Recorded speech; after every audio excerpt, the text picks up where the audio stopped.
नमस्कार। आज हम एक बहुत ही दिलचस्प कहानी के जरिए एक गहरे आइडिया को समझने वाले हैं। ये कहानी है प्रकृति के रहस्य के बारे में और एक ऐसे मूर्तिकार के बारे में जो अपनी सबसे शानदार कलाकृति को देखकर रो पड़ा।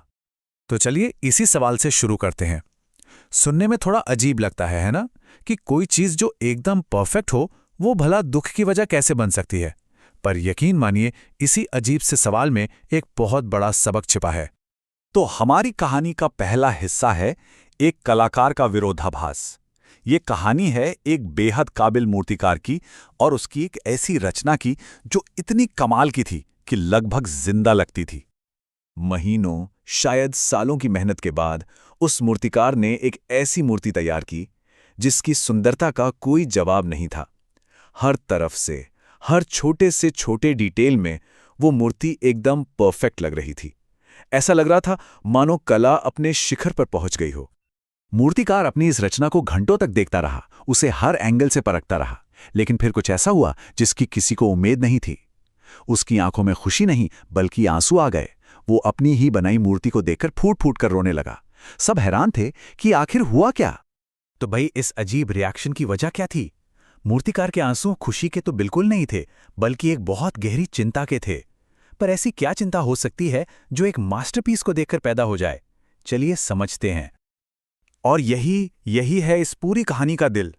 जब लोगों ने उससे रोने का कारण पूछा तो मूर्तिकार ने समझाया, मैं कब से ढूंढ रहा हूं, पर मुझे अपनी ही इस रचना में एक भी कमी, एक भी खोट नजर नहीं आ रहा। और यही उसकी सबसे बड़ी चिंता थी। उसे डर था कि अगर वो अपनी गलती पकड़ ही नहीं पाया तो वो कभी भी इससे बेहतर कुछ नहीं बना पाएगा। सुधार का रास्ता ही बंद हो जाएगा। मूर्तिकार का ये डर हमें एक बहुत ही गहरी सोच की तरफ ले जाता है, और यही हमारे तीसरे हिस्से का फोकस है, सुधार का बंद दरवाजा। चलिए इस आइडिया को थोड़ा और खोलकर समझते हैं कि कैसे परफेक्शन असल में तरक्की का दुश्मन बन सकता है। ये स्लाइड इस आइडिया को एकदम साफ साफ दिखाती है।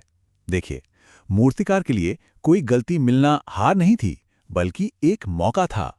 ये एक इशारा था कि हाँ, अभी और बेहतर करने की गुंजाइश बाकी है। लेकिन अगर कोई गलती ही ना मिले तो इसका मतलब है कि आगे बढ़ने का दरवाजा ही बंद हो गया। तो फिर प्रखरता का असली रहस्य क्या है? यही हमारे चौथे हिस्से का टॉपिक है। बात सिर्फ एक परफेक्ट चीज बनाने की नहीं है, बल्कि लगातार बेहतर होने की सोच अपनाने की है। असली कमाल इसी सोच में है। जैसा कि कहानी का सार कहता है, यही भावना व्यक्ति को प्रखर बनाती है। मतलब प्रखरता कोई ऐसी चीज नहीं है जो हमें जन्म से मिलती है। ये तो अपने काम में लगातार कमी ढूंढने और उसे सुधारते रहने की आदत से पैदा होती है। ये खुद को ही चुनौती देने की कला है। और ये सोच एक बहुत ही प्रैक्टिकल प्रोसेस बन जाती है, जैसा कि यहां दिख रहा है। पहला स्टेप, काम को खत्म करो। पर असली काम तो उसके बाद शुरू होता है।